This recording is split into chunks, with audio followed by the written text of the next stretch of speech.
New mass array of AI-powered laser guns can target and fry thousands of bugs, and if it goes over beneficial bees, leaves them alone. That thing is the fly swatter of the future. Hume has a new AI that analyzes a user's tone. Hey there, I'm Evie. I'm sick of this conversation. Whoa there, let's not shut this down so fast. New US federal guidelines say that every agency needs a new chief AI officer. Google just released an AI fact checker AI.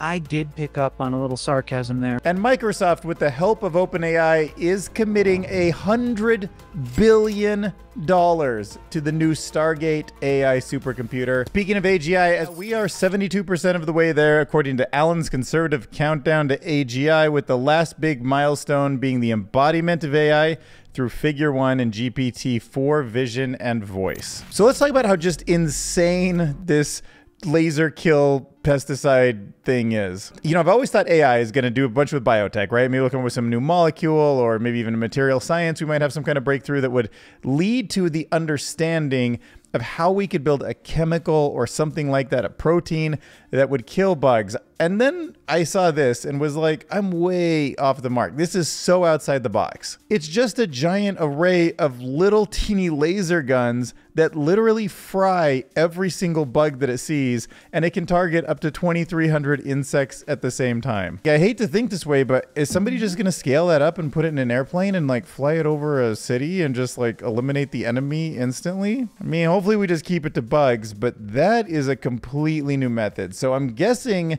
that they just took computer vision systems, they trained them on all of these 2,300 different insect species and said, every time you see this, point a laser at it and just fry it to death. Just kill it with like, bzz, like a focusing sunlight through a magnifying glass and just zap it to death. And then of course you can also use a similar system to also identify bees and maybe anything else that's healthy for the environment or any kind of bugs that are productive and say, oh, and leave those alone. Imagine being a little honeybee sitting on a flower when this thing goes over you and all of a sudden lasers come down and fry everything around you, but you're perfectly fine. Basically the human equivalent of going to this rave, and then anybody who gets hit with that laser is toast. All right, so let's watch this new demo video from Hume about their emotional voice interface, or EVI. The world's first voice AI with emotional intelligence. I use Hume's expression measurement models, text-to-speech models, and a multimodal LLM, also known as an empathic LLM. So an AI with empathy. And picking up on the nuances of tone, rhythm, and timbre. So look, if you've been frustrated that AI doesn't pick up on your tone, rhythm, and timbre, this is your answer. All right, let's see if it lives up to the hype. I'm just so impressed with all of this artificial intelligence I've seen recently. I did pick up on a little sarcasm there. Don't worry, I can handle it.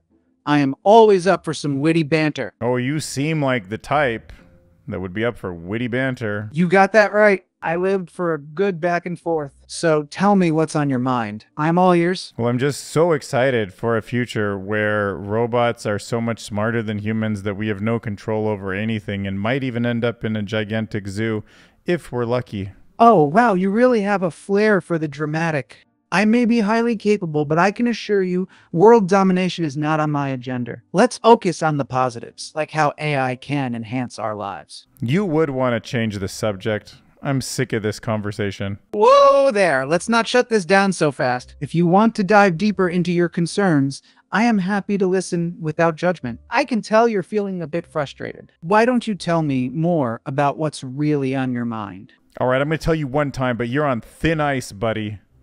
I want you to... I am listening. No. What? Whoa there, hold on a second.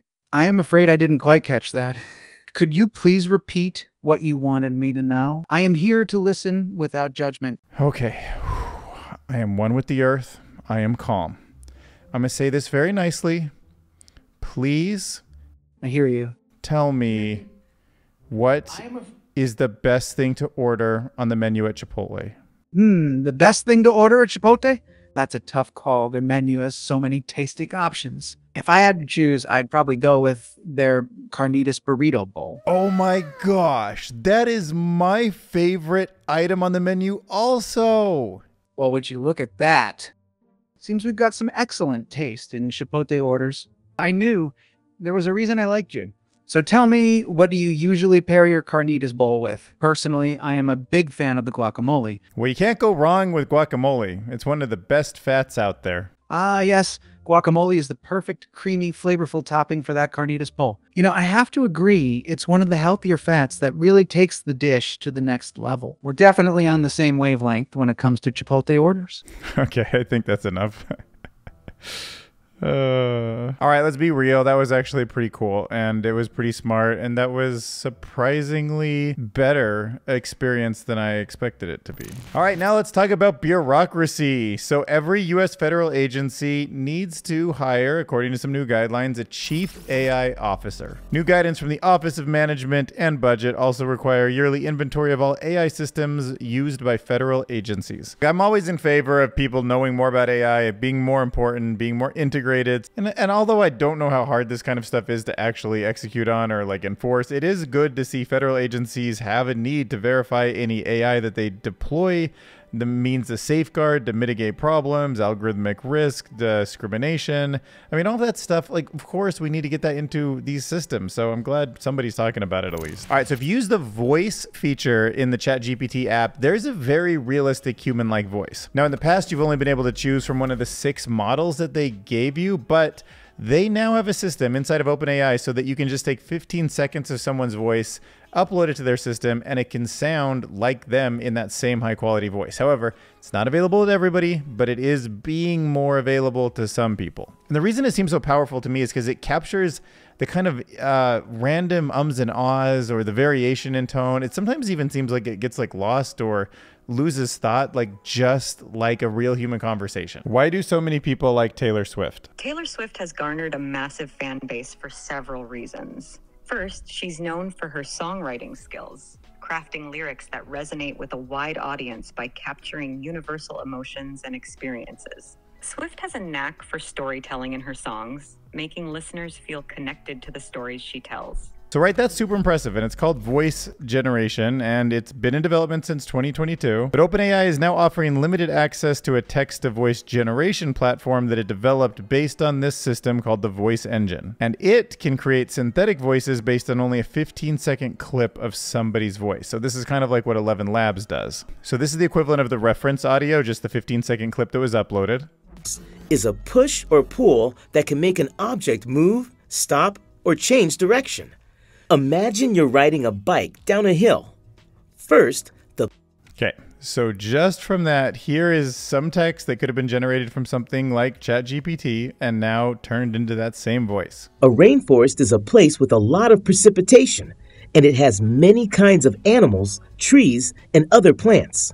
Tropical rainforests are usually not too far from the equator and are warm all year. Starting to get lost in the world of misinformation, alternative facts, etc. Google's DeepMind now has a new tool. It's an artificial intelligence, a superhuman, quote, artificial intelligence that can excel at fact-checking. So as Ethan Mollick points out, AIs have a bad reputation for truth, but one of the reasons why this Google paper really is worth knowing about is because the trick to getting it to fact-check actually isn't in just training the model better, it's in giving it access to Google. That's right, like straight up Google search, so it can actually look things up.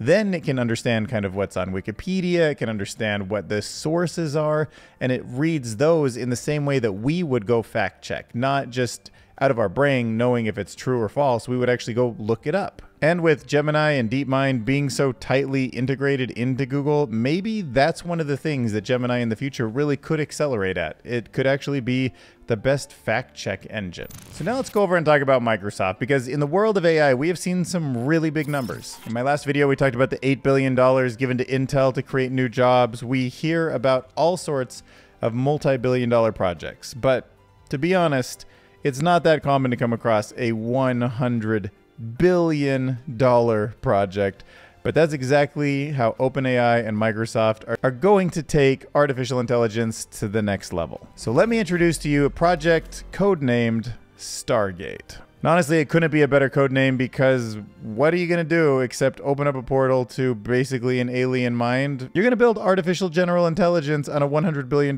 server cluster. Yeah, that's basically Stargate. So unless Amazon's cooking up something or Nvidia's cooking up something that is going to compete with this. I have not heard of anything that's going to be $100 billion project. Okay, so if you look at all of Microsoft's investment in these giant cloud supercomputers, we went through these generations. So we just finished like the 3rd generation of the Azure like GPU clusters that train GPT-4. There's a 4th phase that's coming that's going to be out by 2026. And then the final phase, the 5th phase, is the $100 billion Stargate phase. There's just no way the AGI isn't coming by the time that system's built and it's trained. We are already so far, and these multimodal models, and there's going to be lots of algorithmic improvements, lots of optimization improvements, lots of different ways to imagine this. And then if this seems like it's going to just continue growing at scale, we're both going to probably be alive to see AGI. It's coming in less than 10 years, maybe as little as 3. Let's talk about EgoLifter, the open world 3D segmentation for egocentric perception. All right, I'm intrigued. What could this paper be about? Okay, so the word egocentric is talking about slicing and dicing up 3D images from that egocentric point of view, that first person point of view. So imagine some video that's taken from like your eye's point of view. You're walking around a room, like a body cam footage or something like that. So this system was trained on how objects appear from this first person point of view all the time. So it's not like one of those systems that goes out and looks at all sorts of photos on Google of different objects and tries to learn what they are, but everything has been learned from that first person point of view. And this makes sense because what's going to be happening in the future is we're going to have like robots and drones and things that have first person point of view cameras. So it's a special data set it was trained on. And by doing this, they set some benchmarks and they have more accurate understanding of object identification from these first person point of view videos. All right, next up is ObjectDrop, bootstrapping counterfactuals for photorealistic object removal and insertion. I'm reading a book called The Science of Can and Can't right now, which is all about counterfactuals. So let's see if this paper is something, you know, that might appeal to me. Now, the goal in this paper is to look at editing photographs. So a lot of times you might use something like generative fill in Photoshop, and you might say take a tiger out and replace it with a cat, but it doesn't really understand the right way to make it visually appealing, to make it fit into the scene. It sometimes looks realistic, but does it seem like how a cat would actually be there, right? Like, is it plausible that it would look like that with the cat, not just is it what you requested? So surrounding, shadows, reflections, sizes, all that stuff. And to do this, these authors are proposing this novel approach, and it would be called a counterfactual dataset approach. So the counterfactual data set is a set of information that basically is like, you can't do this. Images are captured before and after an object is physically removed, allowing for a more accurate training of the diffusion model in the first place for how to replace things in the future. Check out this example. Here's the original photograph. There's a balloon on the lake. Balloon goes away. Looks totally real to me. And then you put in 2 other objects, but it has to recognize the shadow, the water, all of that stuff. And yeah, it does a pretty good job. Those sailboats kind of look like they could be there too. Okay, so when it comes to object removal, you can see that it does a pretty good job. The helicopter goes away. The snow looks right. Tiger's gone. Tree's gone. Giraffe's gone. Wow, that's actually pretty neat.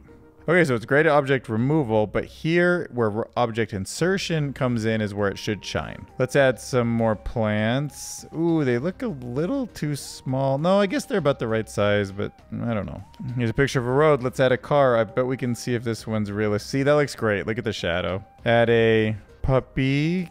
Yeah, pretty good. The light from the background is hitting it correctly, I would say. Oh, here's some object moving examples. All right, so we're going to move this telephone booth up a little bit. Shadow doesn't seem like it came in as strong as it should, but I probably would have bought it. Moving that soda can over. Wow, look, it removed the shadow. It does know the shadow hits the edge there.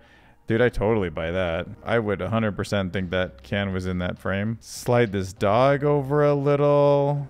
Yeah, the shadow once again gets less dark, but it does seem to extend out correctly. I think I could buy that. Oh my gosh, it moves that off onto the ground. Yeah, it does seem to do that right. The shadow, look at that. The shadow behind it from this lamp or whatever actually does continue on, even though it wasn't there in the original. But okay, this one feels a little wrong. Like, that boat is a photograph that I could buy. that one is wrong. Look at how tiny that boat became. I mean, kudos for it kind of working, but some of that water that should be on the front bow and then it should just be a different size didn't work. And once again, this one's bringing over kind of an unnatural wake. I guess if I didn't know where it came from though, I probably would buy it. But the size again's a little wrong, just being able to see the two next to each other. Still very cool paper. So check out ObjectDrop, Bootstrapping Counterfactuals for Photoshop object removal and insertion. Get ready for next level Photoshop coming soon. Now let's talk about ViTAR, everybody's favorite vision transformer with any resolution paper.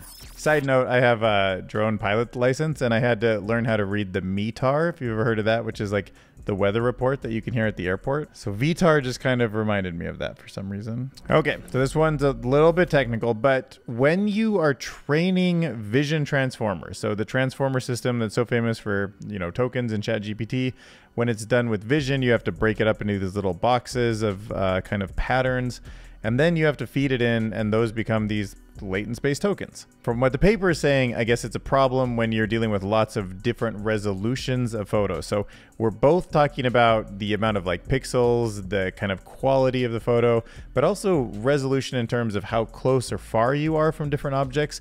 All of that kind of can muddy up and throw off some of the results. So you can get better results if you like unify all of the data before it goes in, but that's a pain in the butt. So they're trying to make it easier by introducing this kind of two-tier method. The first component is called the Adaptive Token Merger, the ATM, for dynamic resolution adjustment. So that's kind of like a submodel or some system or something like that that's able to actually say, oh, okay, like here we're zoomed in or we're zoomed out, or here's how many pixels we have. Like it's a low pixel resolution to a high pixel resolution. And the second one is called a Fuzzy Positional Encoding System, an FPE, and that maintains consistent positional awareness across the various resolutions. So this component of the model is saying, okay, we're like zoomed in really far and it's a high resolution photo, and this one is saying, oh, here's the object in that position. Now let's zoom out and look at that object based on these other resolutions, and you know, together it's putting all that stuff together and getting overall a better system for actually seeing objects in all sorts of different types of images. So glad people are out there doing this kind of technical work. I'm sure that makes a big difference, and that's gotta just be hard work. By the way, ViTAR achieves impressive adaptability with 83.3 top 1% accuracy at 1120 by 1120 resolution images, and 80.4% at even higher resolution images, 4000 by 4000 resolution. And the whole time it does that by reducing the computational cost. Let's talk about BioMedLM. This is a new model. It doesn't seem like a huge model, but 2.7 billion parameter language model is still really impressive when it's trained on a very highly curated and important biomedical text data set. So the TLDR here is quality in means quality out. And this model was trained solely on PubMed abstracts and articles. So PubMed is top tier quality data. And these researchers are showing that you don't always need these like massive computational expensive models, although obviously we have been really impressed with how they do. Sometimes these smaller domain specific models can deliver competitive performance, especially in this case on biomedical natural language processing tasks. So this model, BioMedML, achieves notable results in biomedical question and answering, and it outperforms or matches the capabilities of much larger models like GPT-4 and MedPalm-2, which is the Google project. Scored 57.3 on the MedMCQA, which is one of the tests that you can use for this, and 69% on the MMLU, the medical genetics exam. So maybe in a medical setting, you can bring this into a doctor's office, have an exam with somebody, have a device that's not connected to the internet. Super helpful, maybe doesn't share data. All right, so let's see how my last video did, and you guys can help me analyze it. Elon Musk cures blind Donkey Kongs, 466 views. Okay, so there's a story here. It actually went up for a couple hours, found a typo, took it down. I got 150 views during that time. Potentially re-uploading it might have affected it out because our last video did so well. But all in all, I don't have that much to complain about because 9 minutes and 58 seconds is a higher average view duration by quite a bit, by 2 minutes and 44 seconds. So I know that helps with watch time. The click-through rate, I might have made some mistakes with the way I titled it. Maybe the thumbnail, I don't know. I was trying to get something a little more just like Elon Musk cures blind monkeys. I thought it would kind of be like the Mr. Beast thing. Like people are it's got his name in it. It's got this kind of like, what do you mean blind monkeys or blind Donkey Kongs, which I thought would be like a more confusing way to say monkeys, which might help. Maybe it just made it too confusing. 6.6% click-through rate is kind of So I don't know, maybe it'll get a second wind, maybe it won't. Another thing I'm trying is in the description of the video, you'll notice that there isn't any links that go anywhere except for just other YouTube videos. So in the past, for, you know, the first like year of this channel, I always put lots of links in the description because I have all these sources, like all the news articles. And of course, that's good journalism, kind of. I thought people might want to go to the links and see where I find these things because I keep them all in a Google Doc anyways, but I decided to just try not linking out at all. Maybe YouTube is just punishing me for linking out to so much stuff. So you'll see all the sources here are just other videos that were used in the video, or how you can like at people that I might be talking about in the video. So maybe we'll see if playing like the YouTube game is helpful for a little bit. Leave a comment, smash that subscribe button, smash that like button, like add it to a watch later list, do a super chat. Feel free to comment if you have any ideas of other stuff I should be doing to get more views. And yeah, thanks for watching.